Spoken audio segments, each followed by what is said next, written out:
మనం బాధపడేది నిజంగా అవసరమా? శ్రీకృష్ణుడు ఏమన్నాడో వినండి. శ్లోకం: అశూన్యాన్వా శోచత్స్వం ప్రజ్ఞావాదంచ భాషేసే గత సునగత సుంచ నాను శోషంతి పండిత.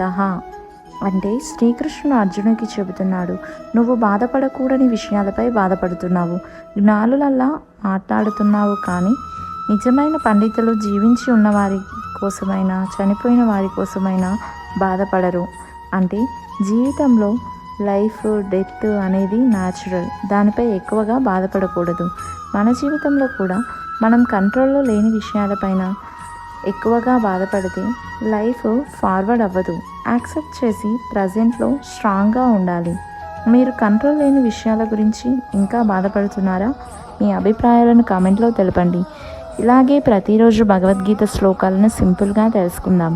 హరే కృష్ణ.